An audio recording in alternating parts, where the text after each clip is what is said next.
Pulling out. We're gonna go pick up the other members that were gonna show up. So this ride is really after a couple of weeks of being off the bike, just to kind of get my body back in the swing of things. Probably off the bike too, just busy. But we'll see. A lot of times when you're off the bike, your form is not quite up to par. So I'm just gonna be sitting in and see how my body feels. Should be interesting, guys. On this ride, Paul and I left Northampton, rode into the woodlands to pick up the group at our ride start. We left Alden Bridge, headed down Research Forest, Fishcreek. Mo rode us until the overpass, and he came back because he wanted to pick up a group at 9. We rode into Honea. By the time we got near Montgomery, I drifted back and waited for one of our riders who was off the pace. Then after that, we went through Bailey Grove, came back 1097, Lone Star Parkway. At that point, I went back. Paul came back with me, and then we were looking for one of the riders who had fallen off the pace, but he took a different way back. So then we came back through Gary there and just kind of spun. We made the woodlands. It was nice to kind of get back into the swing of things after being off the bike for so long, but I made sure I kept my effort low where possible so that I could pretty much ease back into things.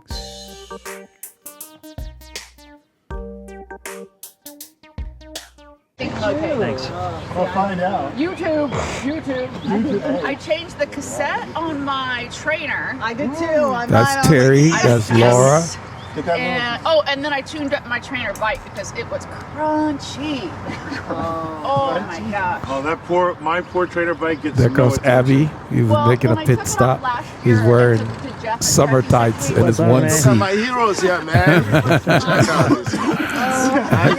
My brother from another mom. That's Doug shot right there. That's Kenny. Okay. All wrapped up. Kenny told Paul he was getting ready for an upcoming race. So everybody's doing different things. That's why when you hook up with a group, you just need to decide what you want to do and see if the group meets your needs. So my plan was minimal effort today. That was my plan. As we leave the parking lot, when we get out to the Research Forest, we'll see Maurizio. He's going to ride with us for like a half hour because he's had some guys that are starting at 9, and he likes to start early so that he can get back early and still have enough hours on the bike. So he mentioned that to me when I saw him. Hey, how are you, man?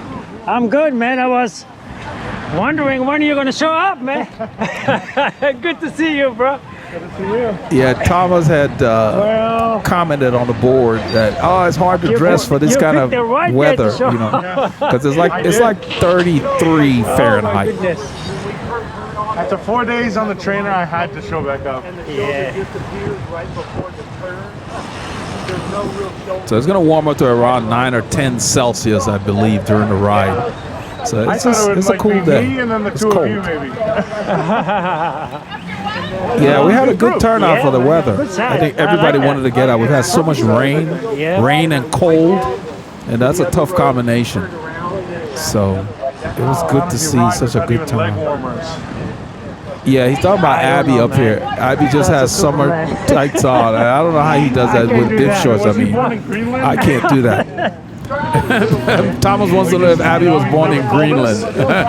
Maybe in the Arctic Circle somewhere. Yeah. But he seems to tolerate it, I guess. I can't. I got to cover up. So at the intersection up there, Maurizio is standing at the light facing south. So he's facing to the left. He's going to do a U-turn.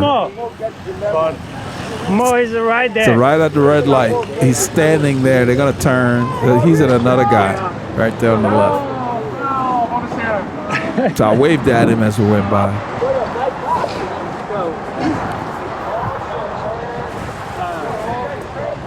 So whenever possible, if there's a group, it's good to hook up with a group because you get some social company and the group can push you a little bit. You know, you get to work on drafting and all of that. So you're not riding alone all the time. So Mo will ride alone and then go meet a group, you know, and then leave a group and then finish up by himself. So he mixes it up. That's him on the right there behind Kenny. There's Laura on the right. It's Abby in the middle. This is Thomas on the left. Thomas is a big boy, so he has trouble on the climbs. But he bombs the downhills and the flats.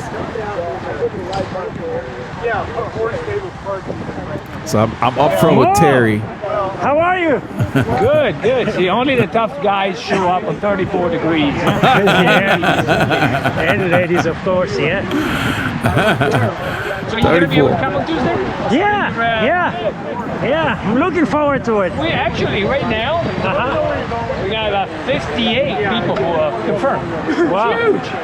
Yeah. I'd be happy if we get 50. It would be nice, you know, just to get... It's a good opportunity for people to know each other, different groups. So, okay, you know, Yeah. start something. Mo Maurizio Topotopini. Oh, what's going on with that bike? You took it out of your ranch? Paul's using a different bike I today. decided to ride it. That's what Mo's talking about. Paul usually rides the white I wish it Cervelo. was like yours, though. And the Cervelo. I don't know what he's riding on this You know, ride. I need to tell Andrew. I need to send him a link. Yeah. I found the video. I found the video when they presented the team of this bikes team Yeah. in Italy in 2020, and you can see all the bikes. You know, I was like, which one is it? I don't know which one it is. It's hard to see. That would be wow. cool. I will contact him so he can send me the link for the bike he's riding is from an Italian I'd team, like to see it. and his brother helped him get it.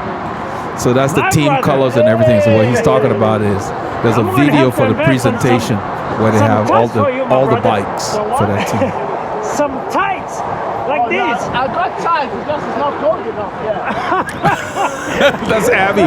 Paul said he would get Abby some tights. Abby said it's not cold enough yet. He said he's got tights. So I don't know when he You wears make me tights. feel cold, man. Like in DC, Maryland, Virginia. But when it gets below 30, then I wear tights. Below 30, shit. Man, That's cold. That's crazy. I guess you have legs of steel. Yeah. It's Nah. going to warm up. He said, Abby says when it gets below 30, he's ridden in the cold in DC, Virginia. Oh, yeah, right. So I guess he's used to it. I don't know. I've got to cover my knees. He said when it's below 30. I was wondering, when do you wear tights if you have tights? So that's good. Well, you cleared that up. This is a good side group, That's man. Kenny I like back it. there on the right. Mike Barrera is in the back on the left, all in black. That's Doug Shot with the Because you guys are always orange or yellow. I think it's yellow. cold or shine, Yeah. rain or... So are you. You as consistent as they come.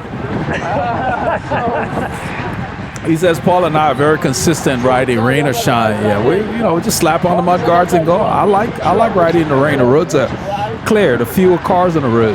People don't like to go out. But if it's rainy and cold and very cold, let's say You below can always 40. get it right. Yeah, I don't really Sure. do that. If it's 50 and up and raining, yeah, that's more tolerable. Because rain and cold, the combination is too tough. And you just feel miserable. So most of the time when it rains here, our temperatures are kind of moderate. So, 45 and up. So we'll go out, especially if it's going to warm up to like 60 and all that. So it's nice. And it doesn't rain heavily the whole time. So, but the last 10 days or so, we had cold and rain. So everybody's been on the trainer. So everybody was excited to be out. Enough said. Should I say more? So I decided to sit at the front right now just to kind of loosen, wake my legs up. When you're off the bike for, let's say, an extended period of time, the bike doesn't feel very smooth. It's almost like the body forgets. So, you're riding, but your form feels like it's foreign. I hope that makes sense. It's just not there. You don't feel as silky smooth. You don't feel mated with your machine like you usually do. But it was great having that time off because now I'm really pumped up about my rides after Saturday's ride. I went out Sunday and I saw more of them again on the way back in. And then I went out today, Monday. This is Monday night I'm doing this. I went out Monday. Now I'm going to go out tomorrow, Tuesday. because Wednesday we got a firm coming in. I've got other commitments, so I would take Wednesday off and then Thursday resume. And back is what I'm very excited about, what I call my out the door. So if you get to where you're out the door, you're not excited about looking forward to the next ride, check your schedule and see if you've been riding a lot. Because then maybe it's just best to take that time off. I know how we are. We worry, oh, I'm not riding, all of that. Don't worry too much about it. Sometimes it's good to get a little break. Mentally and physically it's good for you. Because now I'm very excited about each ride. So I'm glad I took that break. Because my body was just tired. And my mind, too, had a lot on my mind. So, you know, you got to pay attention. If it's time to ride, you're not excited about going, then maybe you're doing too much. Not necessarily just the bike, just life in general. There's a lot going on. And then maybe you can just do an easy ride, not something structured or hard. Just go out and sightsee or something. Or just take the day off. Because it's better to be under than overtrained.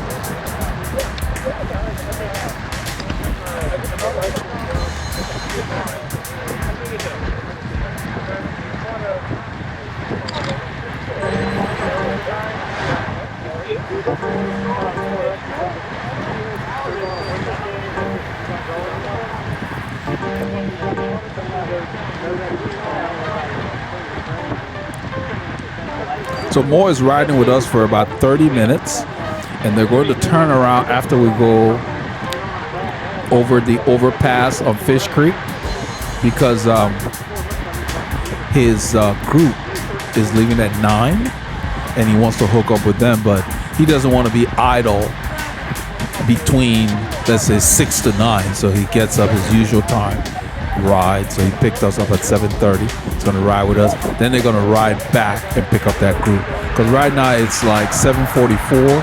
So at about 8:15, they will be turning around to come back and go pick up those guys.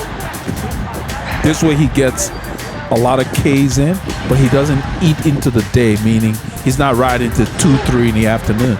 Because this time of year, by that time, man, the day's almost over. You know, by 5:30, 6 o'clock, it's almost dark now. The days are getting a little longer. Oh, by the way, once they spring forward this year, it's going to be permanent. No more daylight savings time and switching back to standard time for the whole country. So this is the last time change. I'm going over to push the signal because there's no car behind it. There is a car in that lane, and I signaled to let him know. And he's waiting. The guy in the Mini here is waiting. He saw me. So I let him know that I come back. I thank him for waiting. And you're going to hear more. I'm going to come back and more's going to. And so that's when he tells me that the group is leaving at 9. And so he's just going to stay with us for a while. For a short while. So it's good to join a group. Let's say you train by yourself for a while and you want to test yourself, find a group and see how that goes. You know, that's the joy of group rides. It's a good mix. Don't just ride by yourself all the time. Nothing wrong with riding by yourself, but you know, break it up. The group will help you hone your skills. So I'm going to start doing more group rides. I'm going to do this ride on Saturday, and I'm going to try to hook up with a group on Sunday. There's a group that leaves from Whole Foods in the area. I'm going to try to meet with them because they were the ones that passed me on Sunday. I did a solo ride on Sunday just to kind of go out. You know, I wanted to kind of ride solo on Sunday because I was just getting back into things. And they came by, and I sat on the back of the group, and they were doing, Mo was with them, and they were doing like 22, 23 in challenging terrain. So it was nice, you know, so try to do about 2 group rides a week. That's my plan anyway. These guys, they do more group rides. Sometimes during the week, they'll go out for evening rides. I can't make those very easily, so said it does go 30 minutes long. They got to go back. They have a ride starting at 9, but those guys wanted to change the time. Okay. Yeah, I'm telling Paul what Mo just told me, that he's just going to hang with us for 30 minutes. So he's gonna ride with us and then come back and go pick up that group. I see. I assume they were leaving from Ashland. I don't know where they're leaving It's from. not that cold. I said, yeah, there's not a whole lot of wind. Yeah, there's not a whole lot of wind today, and so the temperature is very tolerable. 2 Celsius, like 34, 35 Fahrenheit, and very low wind. So that's that wet weather. It's storm and wet from the Pactimo. That jersey is very, very comfortable. I have a long sleeve base layer under it, and the jersey, and then the gilet, which will be in the video I will release later this week. I was very comfortable. I have a liner and my Ultras gloves, which once it gets below 40, I have to line the Ultras. That's at the front to kind of wake up my legs. Yeah.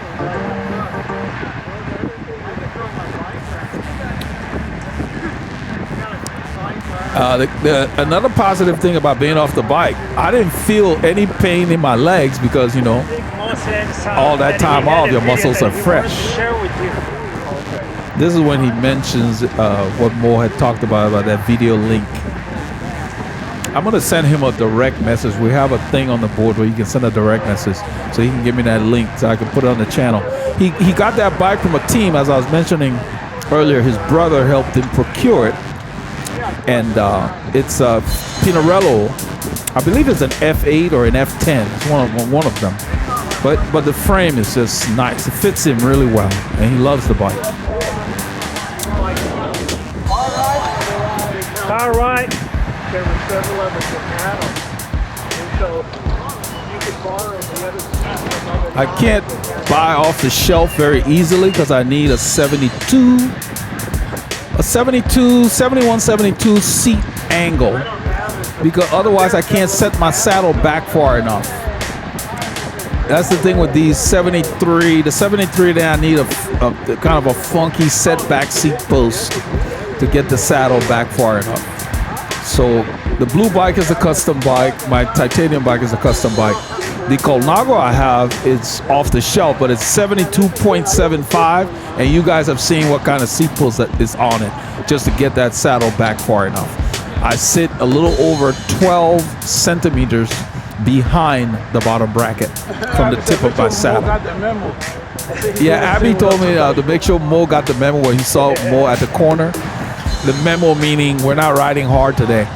But, you know, I don't try to restrict what people do on these rides, because if somebody's riding really fast and you don't want to go, we just split up. You know, those who want to go with the faster group go, and then you form a second group, because, you know, in a few minutes you guys will catch up at the stops.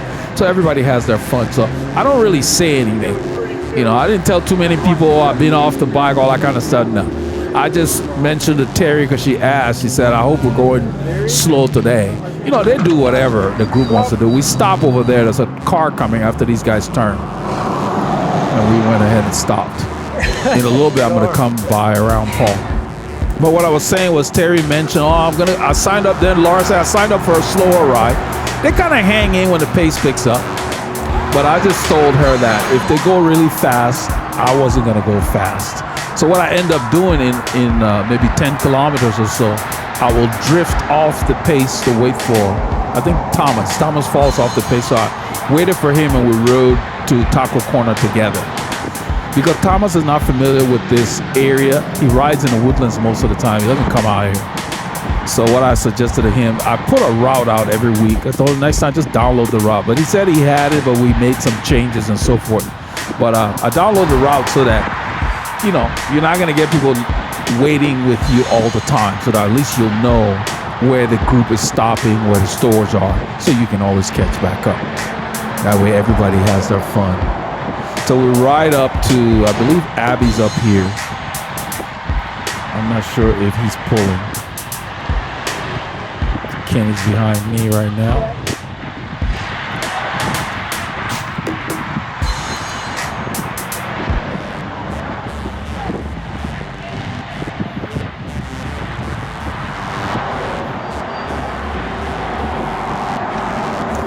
actually got a little hot on this ride, and all I needed to do was flip the cap, the ear covering on my cap up, and unzip the gilet maybe a few inches on Fishcreek here, because the pace picks up after a while. My body started heating up. Other than that, everything else was fine.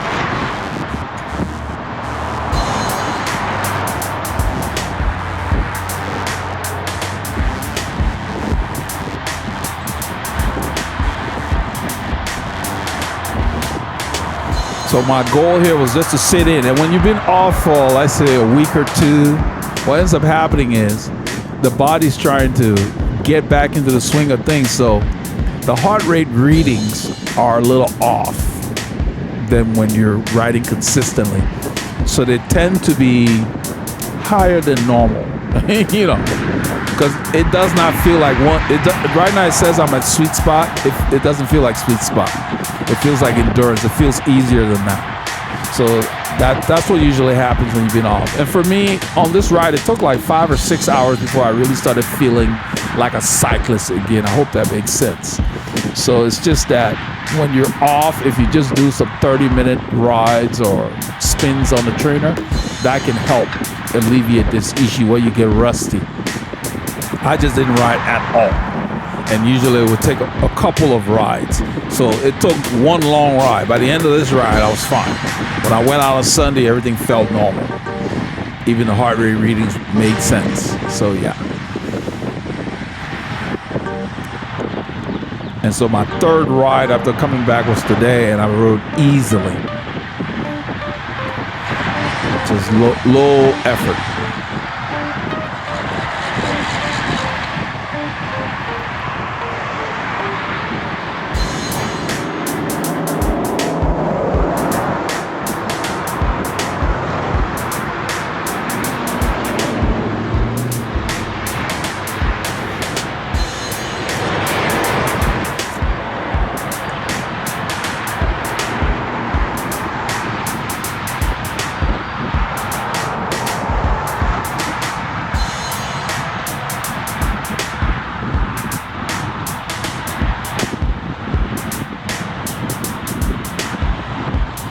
Still trying to figure out who's pulling, because my plan was not to get in a win today. And you will see in a few kilometers when Kenny is done. I think, is it Laura? Let's see. Yeah, that's Laura that was pulling. Okay. Hey,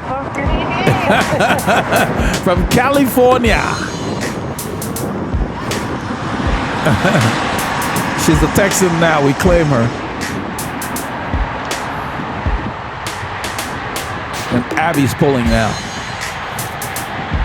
We're going to stop at a light coming up, and I think I'm going to hesitate, and Kenny's going to get in front of me or something. I don't want to pull. Not on this ride.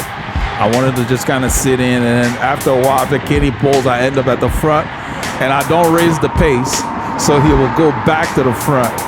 And it's a little bit before more, and then we're going to turn around. So they went up with him, and then Paulie Lunga will go around me. You'll see it develop. But my plan was to sit in the draft. You got to stick with your plan.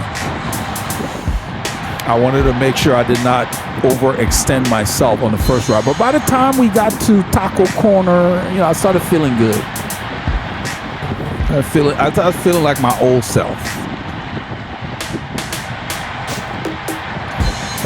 You guys saw Laura drifting off after pulling.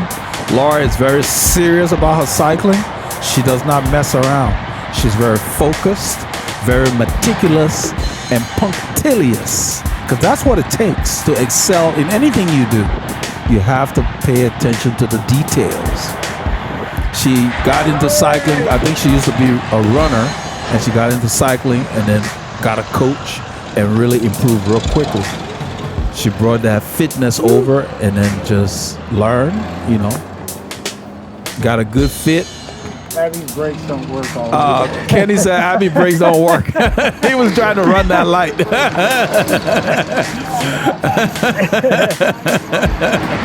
He almost in the middle of the intersection. I was like, this guy. Kenny said Abby's brakes don't work very well. in a little while, some guy, I mean, this road here is very empty. It's early in the morning. We steer to the right so that when people pull off, they can pull off to the left and just use half the lane. So we have plenty of room between us and the other lane. And this one driver decides that he must pass in this lane, even though the left lane is empty. I mean, look at the road. There's nothing here. We get that every now and then. And it's just either they're clueless or they're just being jerks. And so Moore had a few choice words for him. I edited it because it's a family channel. That was the first time I heard Moore something. I could hear him because he will be next to Paul here. And then he would catch himself and ask, are we on TV? Because they do that. One time that Wednesday I rode with Moore and them, that the pace was really high. A guy in a truck did the same thing. The left lane is completely empty and they want to pass in this lane. And they would never do that next to a car. That's just ignorance and stupidity, a combination. You know, one or the other. Because why would you want to put yourself in harm's way? If you hit one of us, you're going to have some big issues. You got all that space, don't want to use the lane. I mean, you know, if it made sense for us to be in the left lane, we'd take it. But slower traffic must stay to the right. That's why we're using the right lane. Use the left. It's kind of like being on the highway in your car and upset with somebody who's driving slow in the right lane.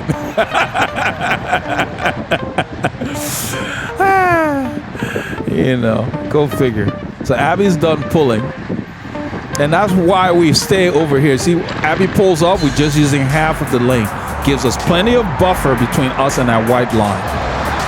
And everybody else that have what I call reasonable sense, they're using the other lane.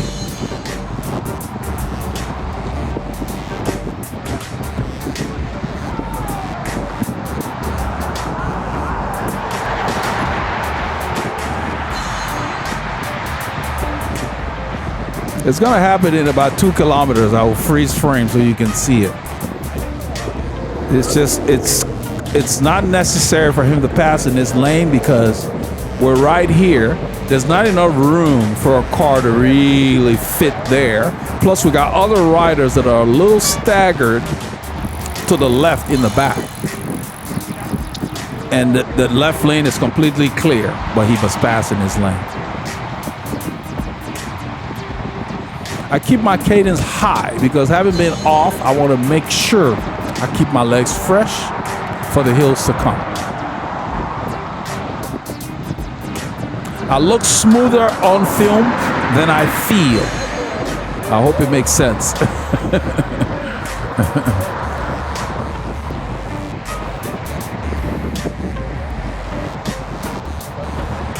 I'm wearing the Pactimo Storm Plus bib tights, and I can vouch that they are so much warmer than the Alpine, as I mentioned in the review that I did.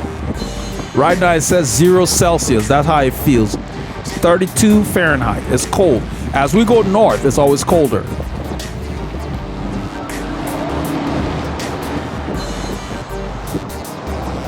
The light changed. We're going to stop and change.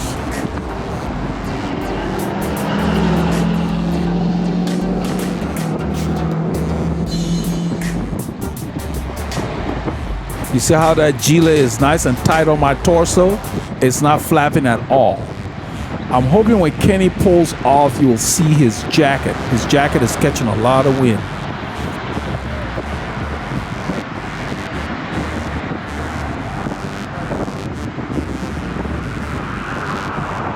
The road goes up. I'm using a heavy gear. You can see my cadence go down.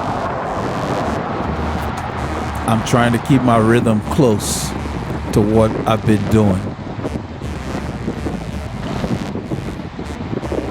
Because I downshifted and went to like 95 and it just felt like, let me go back to something bigger. I wanted to feel the gear more. Doesn't go much above 2% out here on this one anyway. The next one is about 2.5 at Ridge Lake Shores.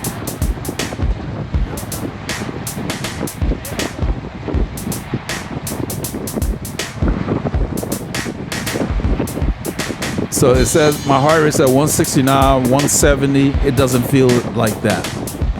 The effort feels lower. But whenever you're off the bike for a while, it takes a while for all your systems to kick back in, so to speak. Everything feels a little out of whack.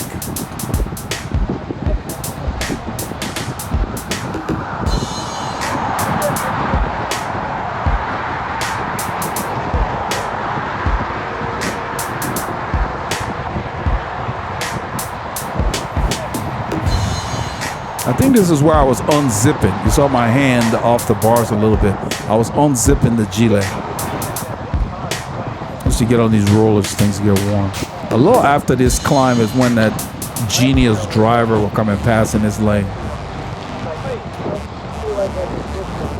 Kenny stands, I just continue to push the same gear I'm in.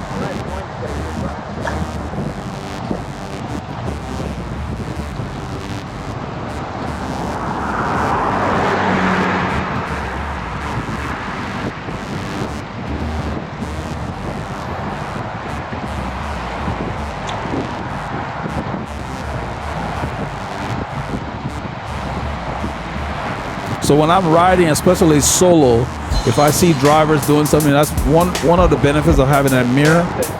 I have no trouble getting out of the way. I have no claim to any road. I'm not attached to them.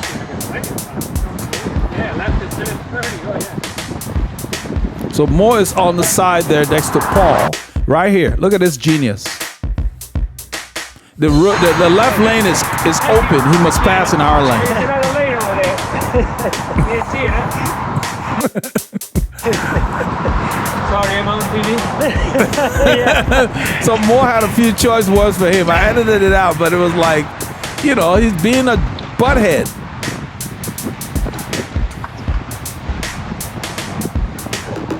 It felt good to stand here as opposed to sitting to do 500 watts. You need to make sure your bike is set up correctly to where you can stand and sit in one motion. This is where Kenny pulls off, but he's expecting me to lift the pace. I don't. I keep the pace the same because I don't want to work. I didn't really want to pull at all. So I'm slowing down a little bit. It's kind of like you're blocking a race, like blocking in a race. He's gonna sense it and he's gonna go back to the front. He'll say, this guy doesn't want to go. I'm not going fast enough for him. So he's still sitting on my side here, and then he's gonna pick up the pace.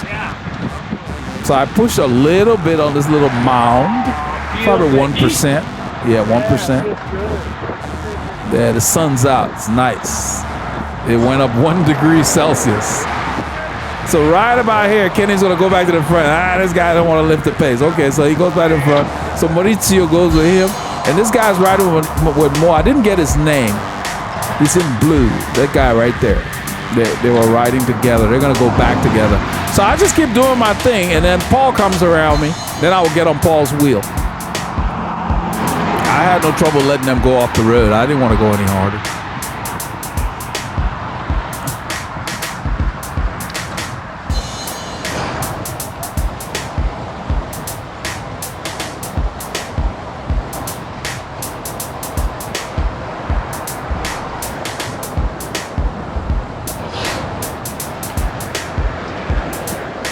So Kenny's getting ready for our race, so he's pushing. Mo and them are going back to pick up the other group right after the overpass. The overpass is probably about 3 kilometers up the road. So Paul went around me. I'm behind Paul right now. I'm sitting on his wheel.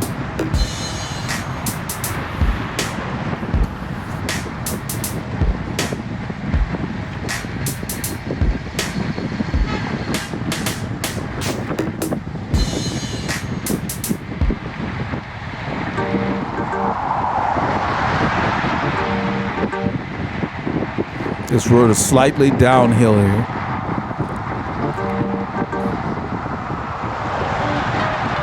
So Kenny just wanted to push on all the uphills.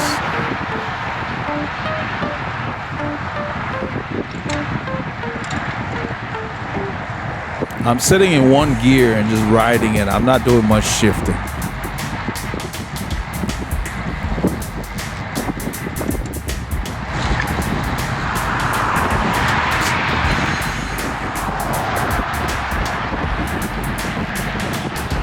So Kenny's done.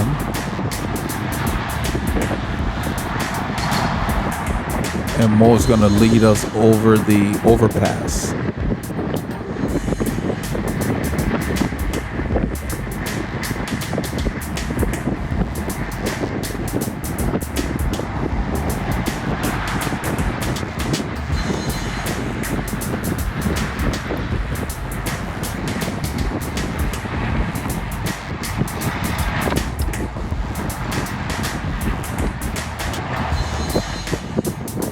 Mo keeps his knees really close to the top tube when he's riding. He said he had a bike where a long time ago in Italy, they could tell it was his bike because he had rubbed the decal off of one of the frames.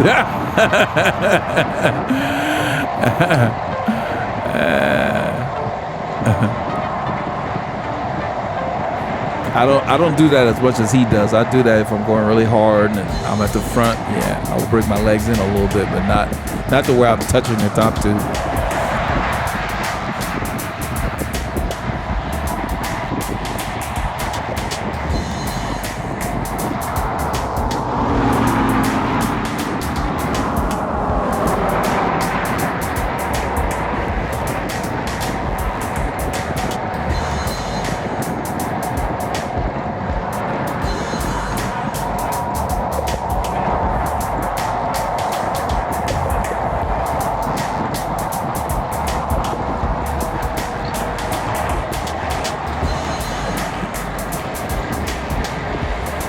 I ended up standing on this one.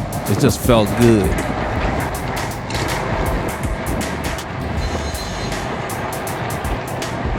So this stretch right here, I'm standing.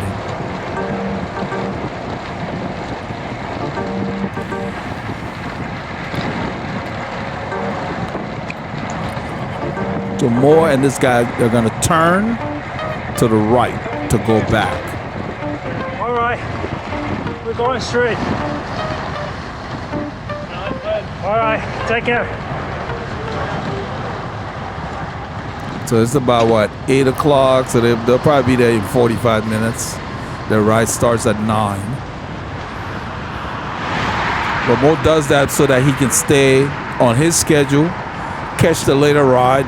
He probably won't do the whole ride with them, and that way he'll be back around noon and he's done. But he's got his hours in, so he can do other things with the day.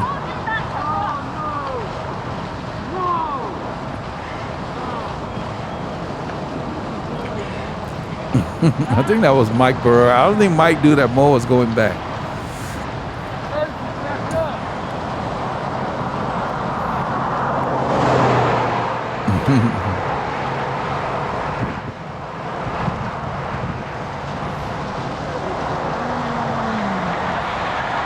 Your color coordination is on point. Thank you. It's fabulous. Thank you.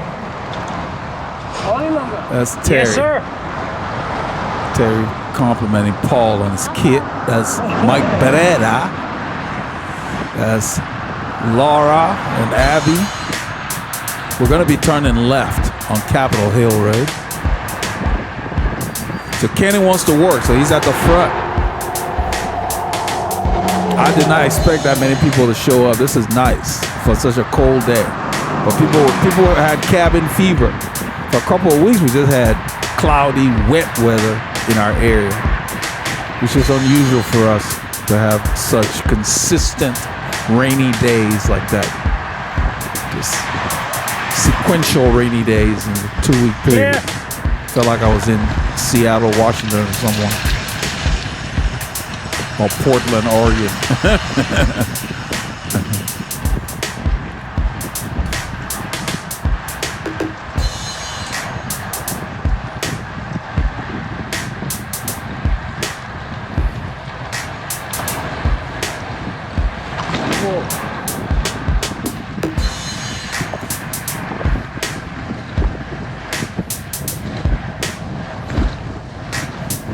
There's a little bit of a bump, so you can see the watts are high.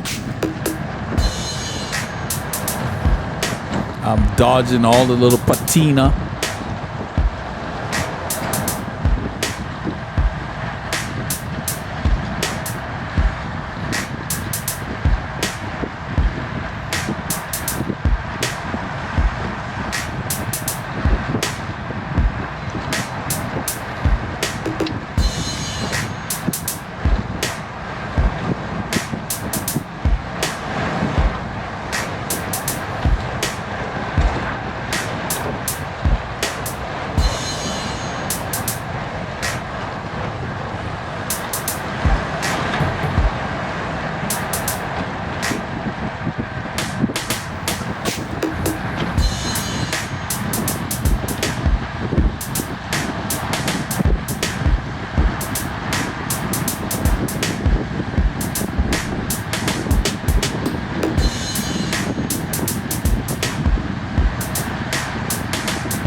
Doug on Kenny's wheel there. This is Laura right here.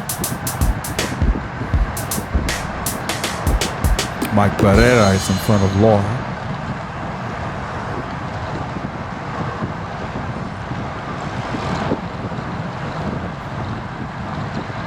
This is a slight drag, it says 1%. And then when it turns at that intersection, it'll kick up as soon as you turn. It's a grade, about 2.5% or so. So you got to be ready to be in the proper gear or stand and push, or you can get gapped.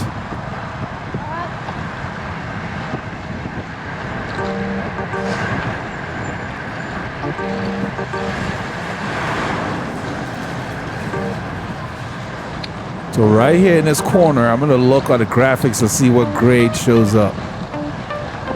Right there, yeah, let's see, let's see. It's gotta be about 2%. Because I'm in a small gear and I'm gonna spin it. It said 1, it feels like 2.5 or so. Because once you turn, it just kicks in. You can get, a lot of time people get gapped on that corner.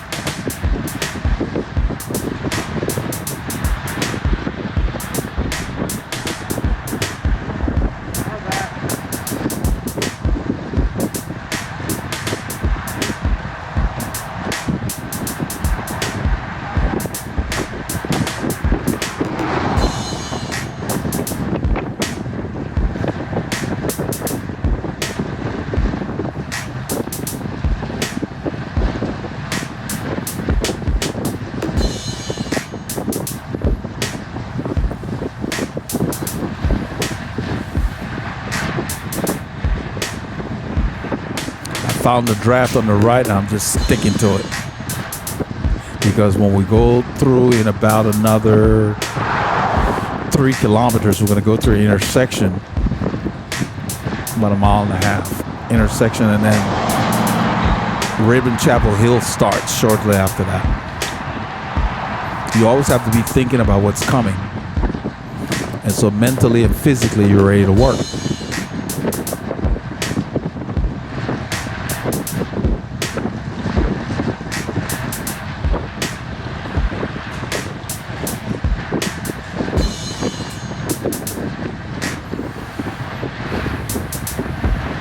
I have a training page on my head unit that only has cadence, power, grade, just a few fields.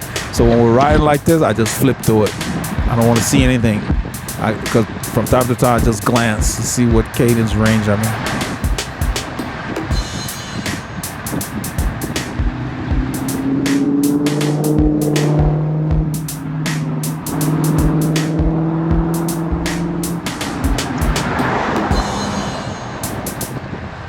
See the watts going up. Somebody's twisting a screw up there because this is a slight grade.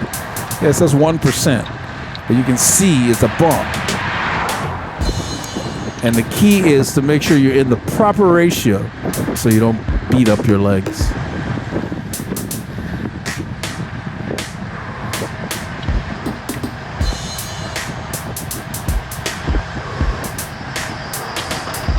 So Doug checks, it's clear. This is another little bump here. I don't know if it will register much. It said 1, I don't know. Probably more like 2. Might be 1.5. But if you go through that with the wrong gear, you can get gapped. So you'd have to stand or get that gear rolling.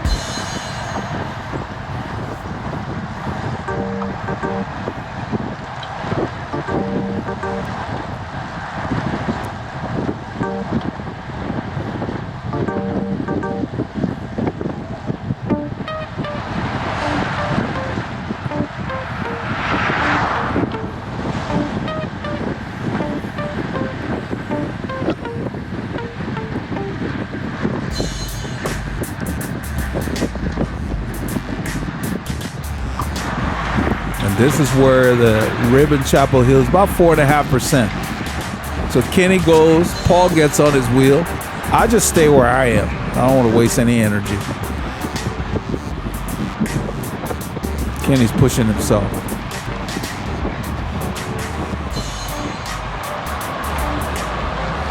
So you see how Kenny's outfit is flicking in the wind like that? That's what I was talking about. That creates a lot of drag for you. I mean, it fits in fairly well. It's just got some areas where the wind's catching it. Maybe it's just a very lightweight cover, but still, it's good to get those covers tight. The tighter, the better. If he had sized down one, he wouldn't have all of that. Yeah. So that's what I look for when I'm getting my kits, especially the gilets. You see how the wind's whipping it around.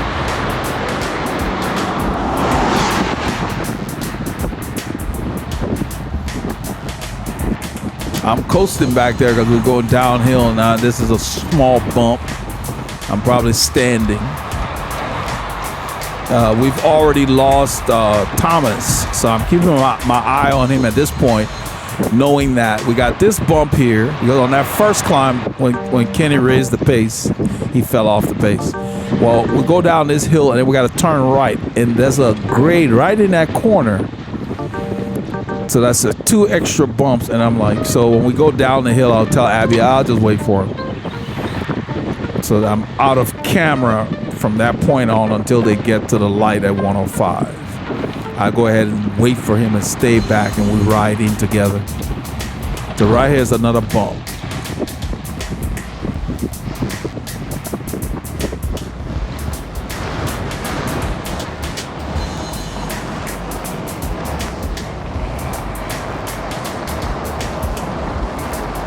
I'm sitting on the back of the group right now. I'm keeping my eye on Thomas at this point. I even let them go a little bit, and then I rode back and caught up to them in that curve. And I told Abby, I'm just going to wait for Thomas. You guys go ahead.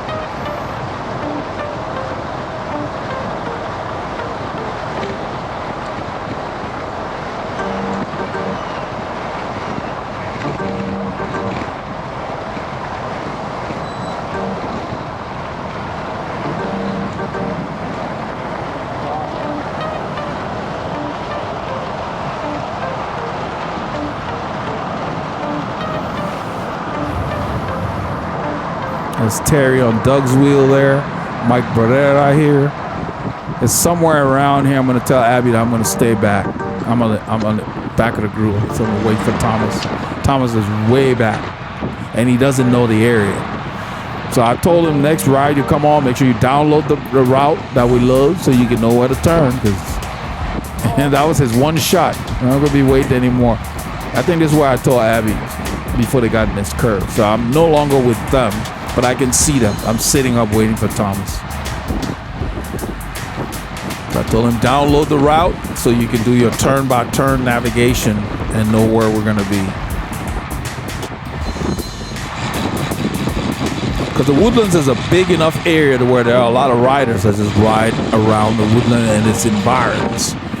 But my thing is if you really want to get some nice steep climbs, you come out here. You got to come out, mix it up. It's quieter anyway. Too many lights in the woodlands.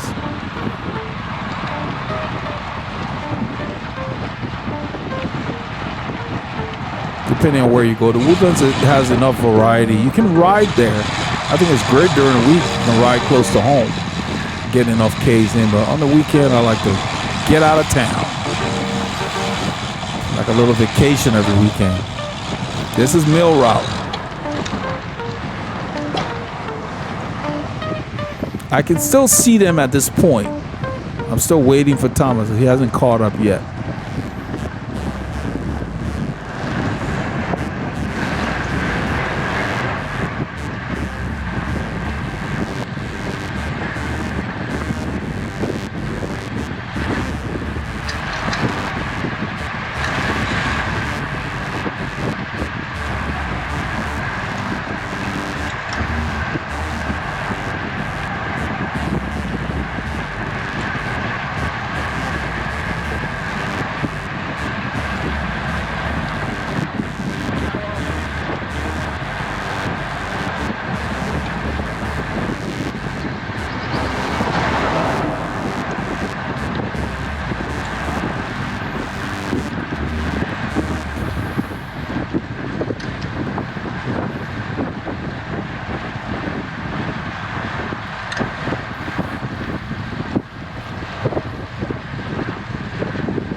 think Mike Barrera is pulling.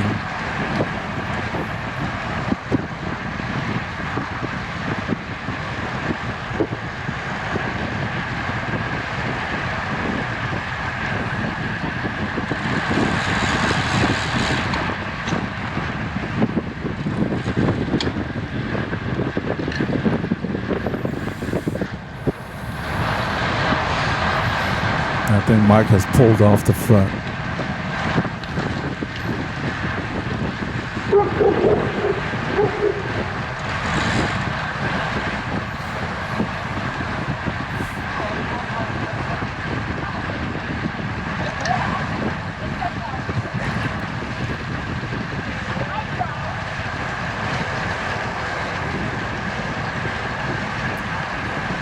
I thought Mike had pulled off. He's still there. Terry's drifting to the back. Maybe it was Terry that was pulling. At this point, I'm not with these guys. I'm back there with Thomas. We see them briefly, and then with all the curves, they pretty much get out of sight.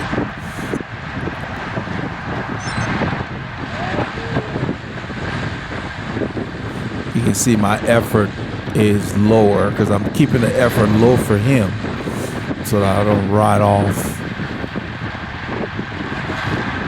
Staying right at the top of zone 2.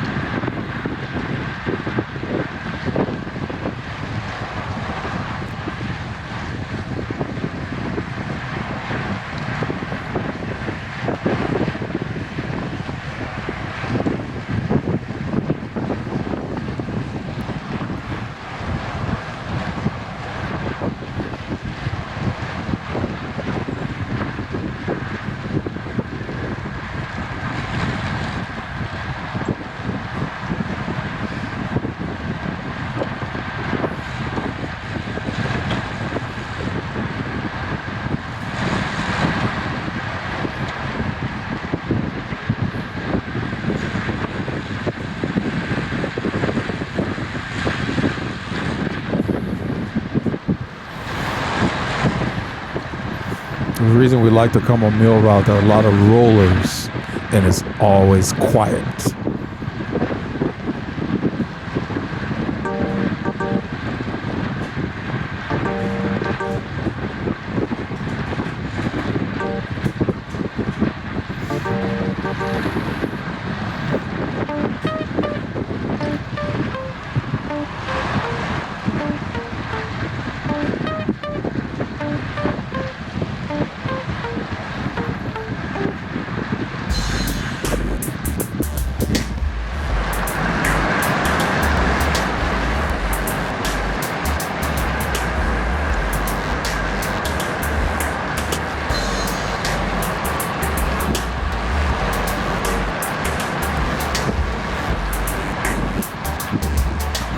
Mike is keeping the pace steady but hard.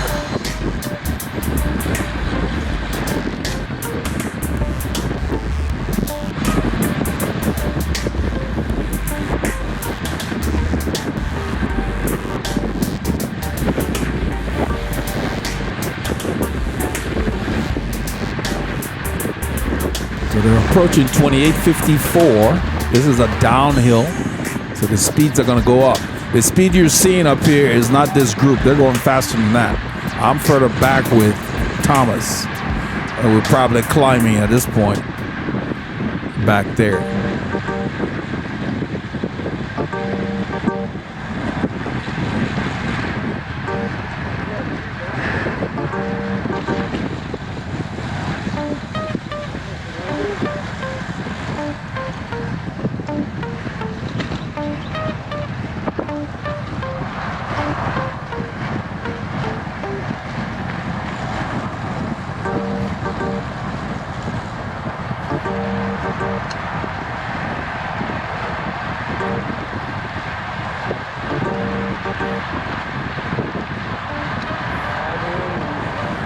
Sir?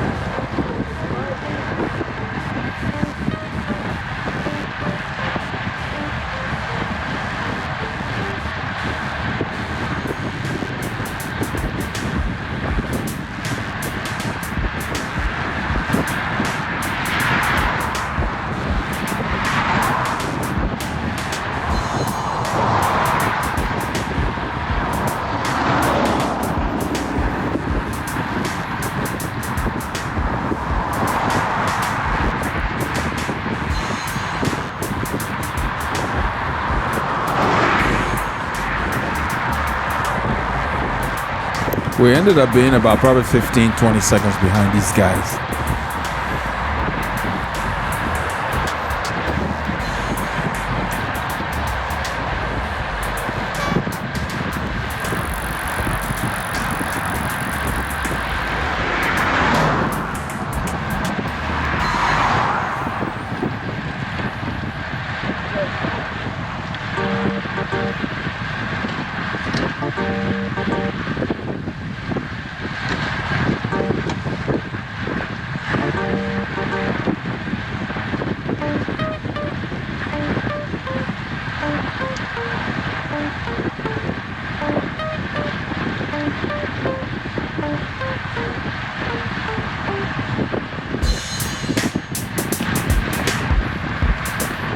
In a little bit, this thing goes up and curves to the right before they begin the downhill to 105.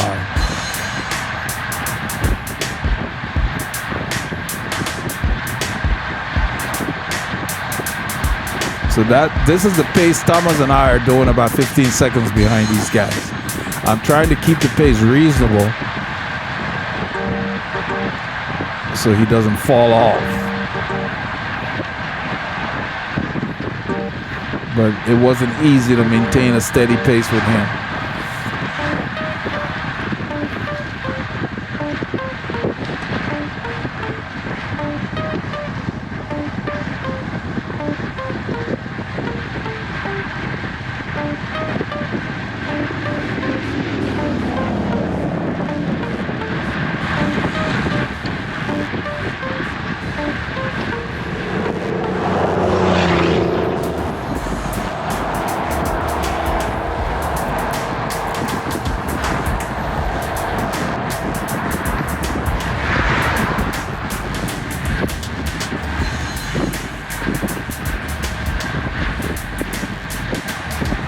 So they're probably riding at 32 kilometers an hour. We're riding at 24 kilometers an hour back there.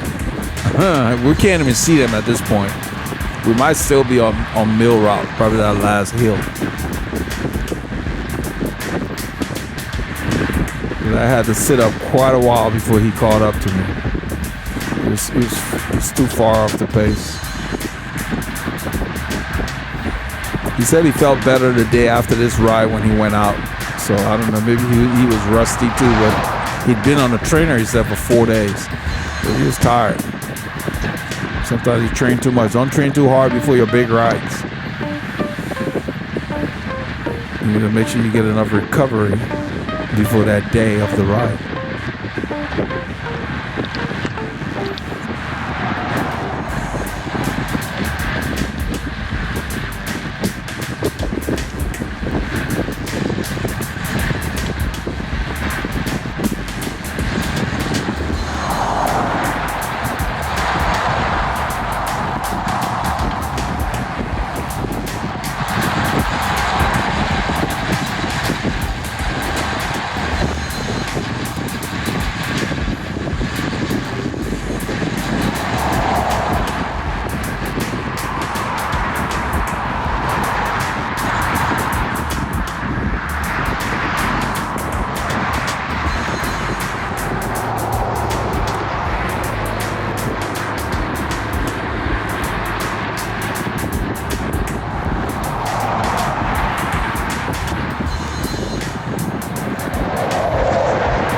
So we're probably still climbing back there because I saw 329 is dropping. So we're probably on 2854 now because the watts are dropping. Once the road gets flatter, you have to put in bigger gear and turn them to get the watts back up.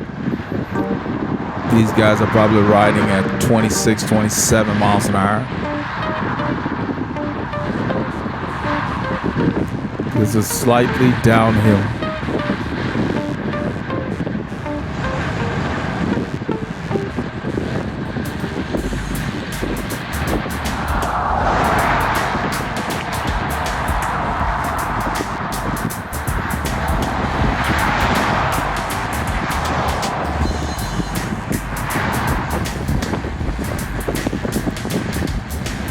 I think when they get to the light here, because Paul told me at the light is where we stopped filming until after we hooked back up with them. And that's kind of what you want to do on your rides. It's like everybody should have an idea of where the meeting places are, where the stores are. So if people fall off the pace, let them do their own thing, and you split up into groups and you guys regroup instead of slowing down the guys who want to go faster. I think this, Paul's coming on the right. I think this is where he ends the film. So at this point, we're on 1097. This is after we left the stop. When they stopped at the light, Taco Corner was across from where they stopped. And so after we left there, they went ahead and stopped at Taco. We joined them, and this is back on 1097.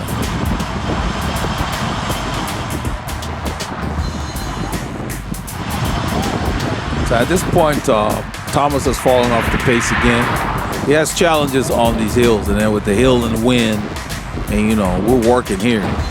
So in a few kilometers, I end up going back to look for him, but then he took a different way to go back. So we never hooked up. But he got back okay, and we just stayed with the regular route that we had planned to do. But right here, I wanted to do some work. I was feeling good. This is about 3.5 hours into the ride, because we ride for an hour before the group starts. So that duration does not include our spin up to the start. So I was feeling better. So as the hours went by, the bike lost its anonymity. I got to find out everything started settling back in place. So it was fun late in the ride.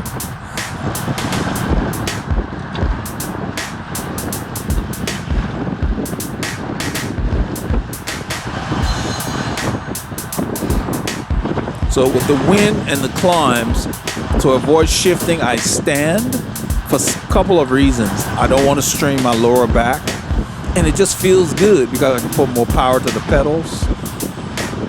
And you got to mix it up. You can't sit all day and ride up every climb seated. There are certain climbs that are good to ride seated, but if they're short and stubby, I like to just power over them. Little bumps.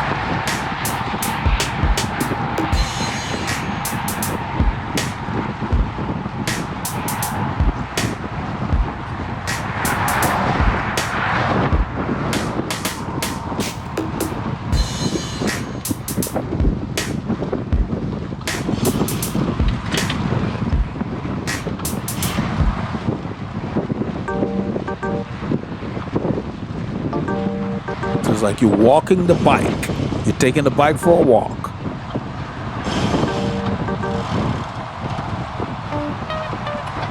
So it's best to stand when the pitches change on you. Like if you're climbing an alpine climb around those switchbacks, you stand and power through the steepest gradients.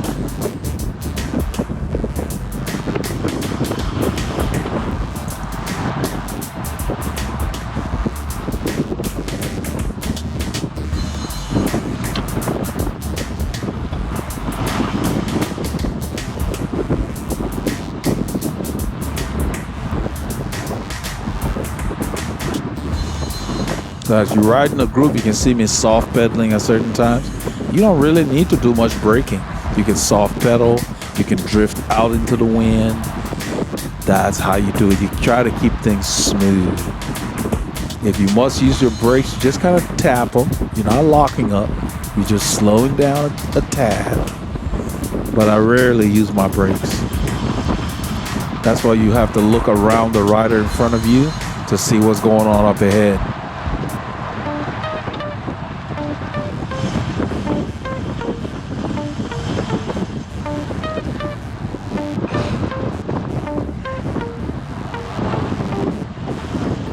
We're heading back towards downtown Montgomery, Texas.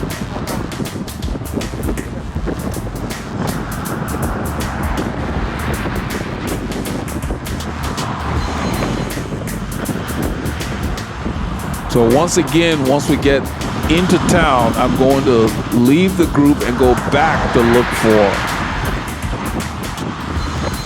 Thomas.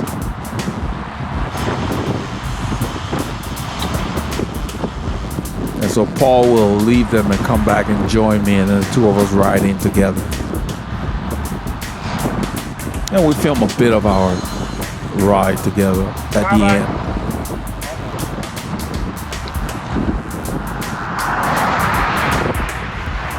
You see the watts go up? Somebody twisted the screw.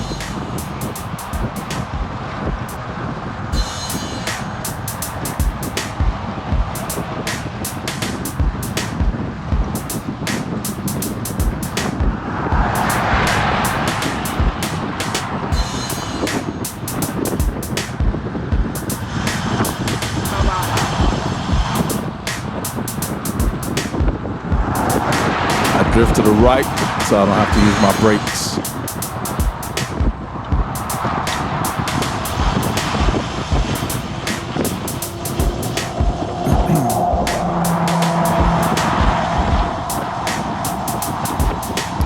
So that was Kenny that twisted the screw back there.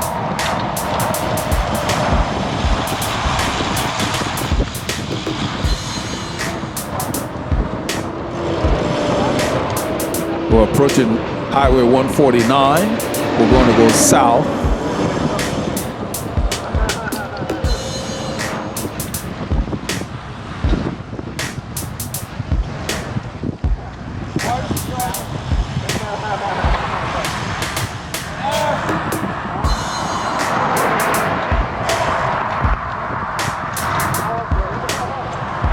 We turned initially onto the edge of the shoulder because as we were turning, that car appeared out of nowhere. So Mike Barrera basically alerted us that there was a car coming. You know, riders on the other side of this little ridge, the little ridges they put in there. And they're gonna come back over because that little piece of pavement ends. The wind has picked up. The day is warmer. You can see it's 10 Celsius, 50 degrees Fahrenheit.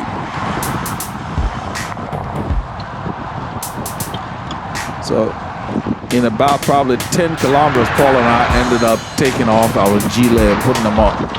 And I think he took off his jacket.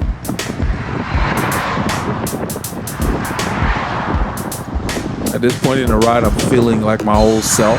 That's why you see me doing a lot of standing.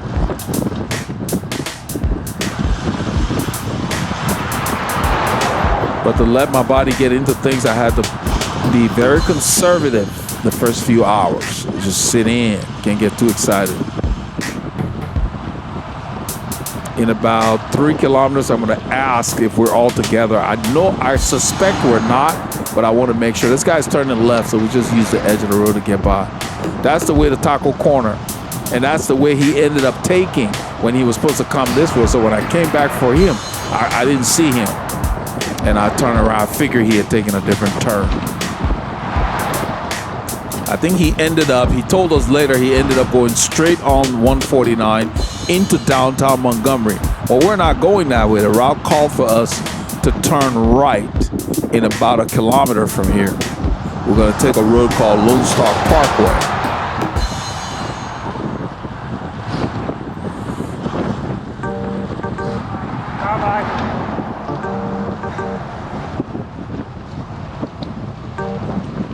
The car behind us that Paul was calling, he slowed. That's why I moved out. I used my mirror to see that he had slowed down. We're turning, this is Lone Star Parkway. He ended up going straight that way. That's why we were not able to hook up with it. This is where I'm looking for him, because I've made several trips. When we went through Bailey Grove, I hung back to wait for him on 149 when we're going to Bailey Grove. And so I don't see him, so I know he's not here. He's not within sight. And the very thing I was concerned about was what happened. I was like, he wouldn't know where to turn. So I'm, in a little while, we'll wave Paul up. Thomas here? No. Thomas has been dropped, my brother. So yeah, so this is why I asked for Thomas. But so I'm concerned about it because he doesn't really know this area, but I didn't know that he had the route on his head unit. And you know, these things have a function where you can say, take me back to the start or something like that. And I guess he didn't know how to do that. Anyway, in a little while, I'm gonna go look for him.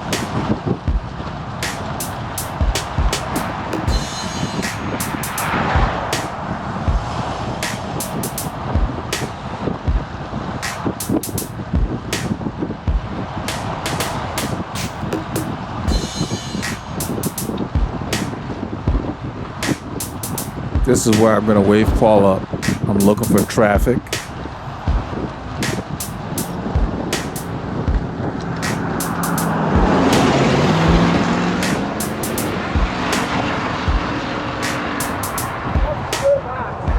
Yeah, this Abby telling me he's really way back. He said Thomas is way back. I tell him, yeah, I know.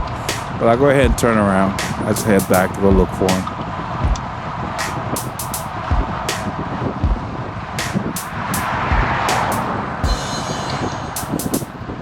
My plan was if he wasn't too far behind, hook up with him, kind of pull him back. Because the group had come back on Bailey Grove when I waited for Thomas. So I was thinking, maybe he could at least last till we get into, you know, Grand Lake Estates or something. Well, we're closer to home.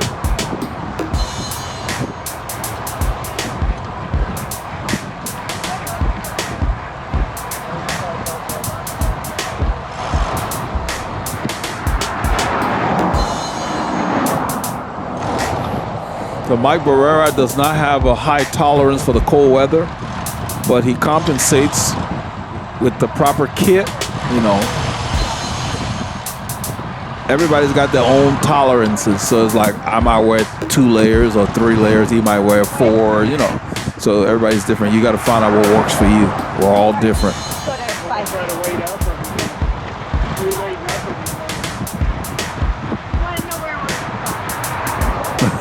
They're talking about Thomas, and I'm not here. I went back to get to look for her, and I don't find her. And Laura said that he had called her phone saying that, you know, he was calling her, I guess, asking for direction, but she doesn't know the area any better than he does, you know.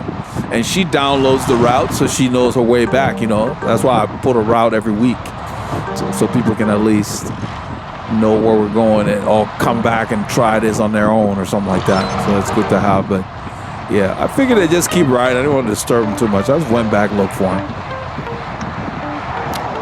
I just wanted to get some hours in today, you know, after being off for so long. So, but that was his shot. So next time he can send us a telegram because you know, that was it. That was one for the group this week. It was like you gotta. That's why I told him to say you gotta get the route. But he's good. He posted on the board that he downloaded a route, but what threw him off was we made a modification. When I do the routes, it's flexible. It's a proposed route. So when we get to a stop point, if the group wants to do more or less, no problem. The routes are not fixed. And so we added another probably 10 to 12 miles by going to Bailey Grove. The guys wanted to do more, and that's great. You know, so I don't like to restrict stuff. Keep it flexible, because you get out there, if you feel good, you want to do more, that's fun. You can see I'm coasting wherever I am. I must be slowing down for an intersection or something. See, my speed's 1 kilometer, so I'm probably about 5 kilometers behind them, and I'm probably turning around. Because when I turned around in a little while, I saw Paul Ilonga, because he goes back to find me. And I told him I didn't see Thomas, and he said, "Oh yeah, Thomas had called Laura," and he said he was taking another way back home. So he ended up going straight on 149. It's all right. It's got rollers, but the traffic's kind of fast. I hate being buzzed by cars. They got a small shoulder. It's okay, but yeah, I like to use the busy roads to get somewhere, and once I get there, the quiet stuff. That's Terry.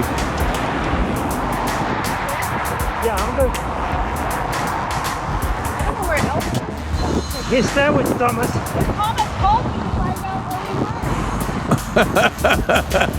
She said Thomas called her. I don't know how he expects her to answer her phone while she's riding. Yeah. So there's a stop sign here. They're going to stop. They're going to take off. Some of the guys are going to shed, because you can see it's 12 Celsius. When we started, it was like 0 and 1. So it's a significant change. And so I ended up taking out my G leg after Paul and I hooked up. So Laura's like, he shouldn't have gone back over there because he. Why Thomas called him if Doug was with him, he should know. Which we think they're not together. Yeah, we changed it.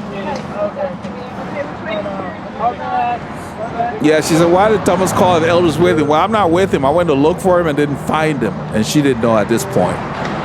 So she's saying that he called her. So Doug's taking out a layer. I'm going to put it away. Yeah, I heard it beep. Yeah, I just turned it on. So this is where just got it we're out on of- Keenan cutoff. This is after Paul and I had hooked up. Yeah. And he explained to me that Thomas had called Laura and told her he was taking a different way. Because once we hooked up, I told her I didn't find Thomas because I went back about a couple of miles and didn't find him. But all's good. He made it back safely. We're on Keenan cutoff heading east towards the neighborhood, as we call it in this part of the area. And it's about, let's see, it's got 3:58. It's close to like 5 hours into the ride now because we got an hour where we don't film when we start. And my bike is finally beginning to feel good. I'm feeling smoother. So that's what you have to do. You have to ease into it. So even if you don't do a group ride after you've been off for a while, do 2 or 3 rides by yourself. No training plan, nothing. Just go out. Just ride as you feel. By the 2nd or 3rd ride, you'll be ready to get back into the swing of things. That's the way you have to do it. So don't worry too much when you miss training, unless if you got an event coming up. And even then, all you want to do is brush off the rust with a few rides before you go to your event.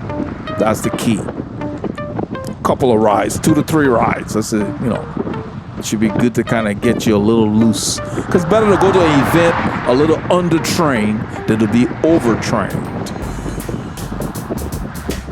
And knowing that you did not follow the program, then you don't put too much pressure on yourself. You just go and see how you roll it. That's the goal.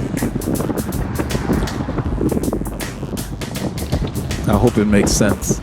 Because, sometimes you plan and then life happens. You don't need to stress out about it. Just roll with it.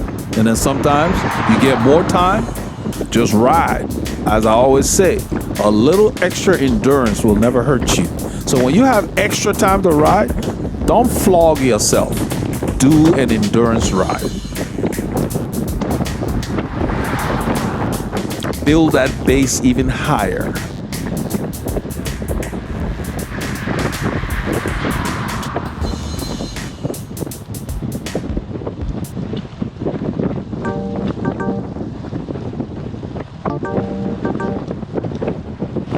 And the endurance ride does not necessarily mean the exact number. Let's say if you're zone 2, I'm doing it just hypothetically. If your zone 2 is 150 beats per minute, like the top of your zone 2, you don't necessarily have to train at 150 beats per minute all the time. Because as you get fitter, your aerobic capacity will increase to where 160 might still be aerobic.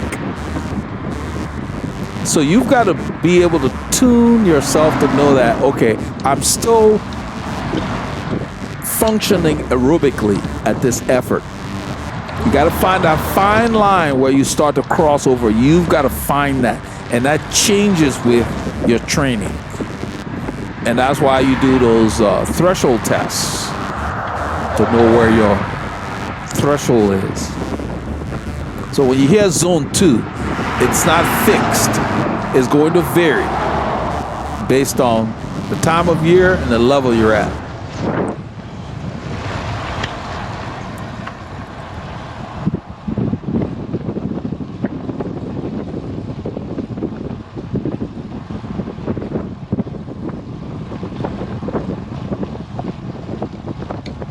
Pull your jacket down, my brother. Yeah.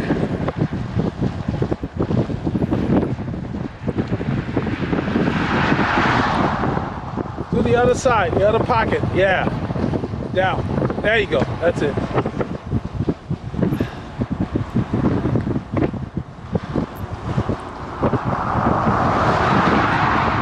Well, Paul had reached in his pocket to take out the camera, and we always forget when we have a gilet or a jacket to pull that thing down, and it starts to Took me flap 4 hours around. to feel good on the bike today after almost 2 weeks off. It takes a while to kind of feel smooth again.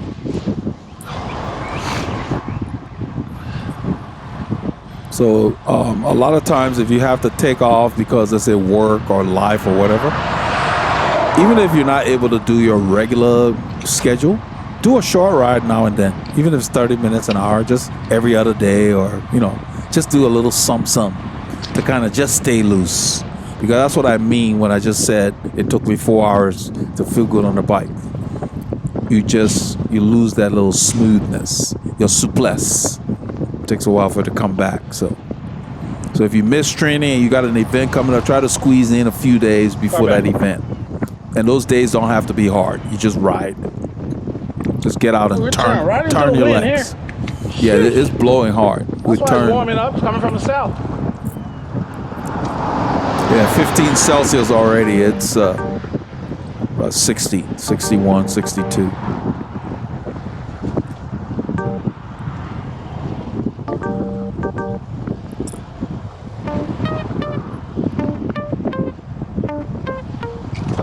It warmed up quickly because the wind shifted. Don't fight the wind, just find a rhythm. Yeah, the wind is the 800-pound gorilla. You're not going to win that fight. Decide how hard you want to work and put your head down and do it.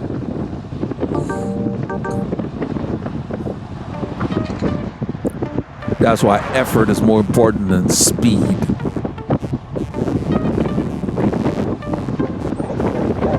Morning, dog. He's behind that fence there. He always does that every time we come out here. I get to know all the dogs in specific yards, and so when they're not there, it throws me off. I'm like, okay, did they move? What happened to him?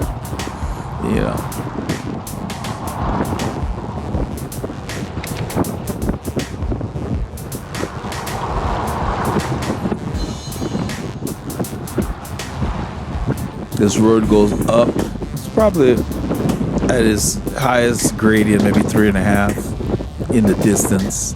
This is called the Hills Parkway. This will take us into the compound that's called Grand Lake Estates.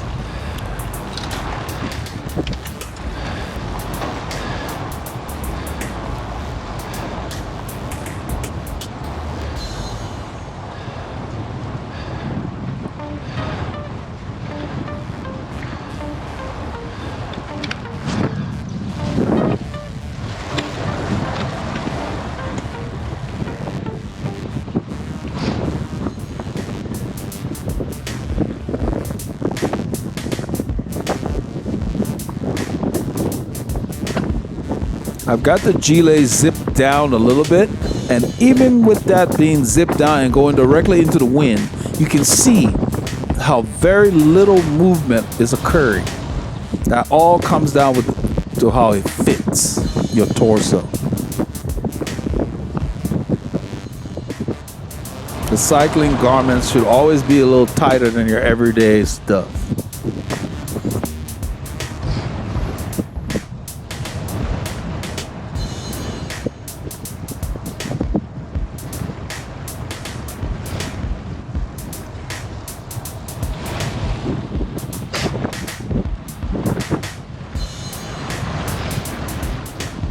So in a little bit, I'm going to find a rhythm, and the pace will go up. Everything starts to feel better and better.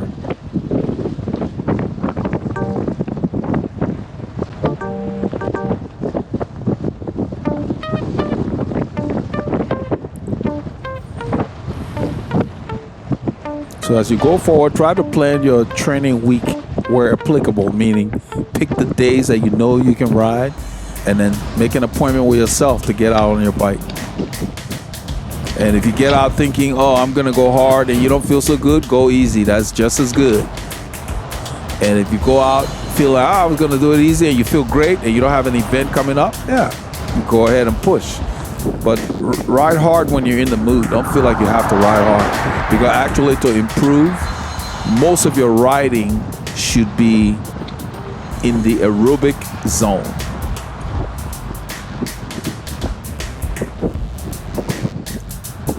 Because your high aerobic capacity goes a long way when you need to go hard.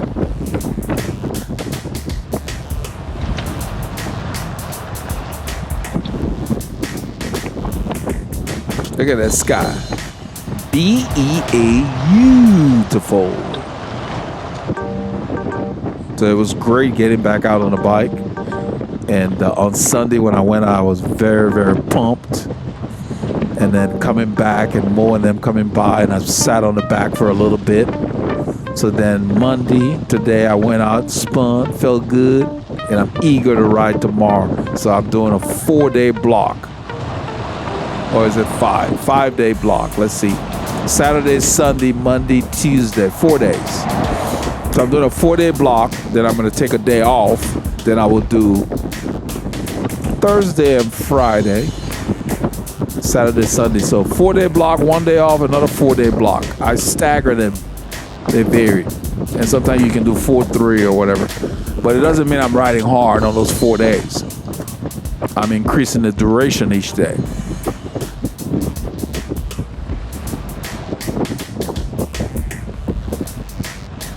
So I don't know what you did on Saturday, but this is how I got back into the swing of things after 12 days off. Remember, get your K's in and keep those doctors far.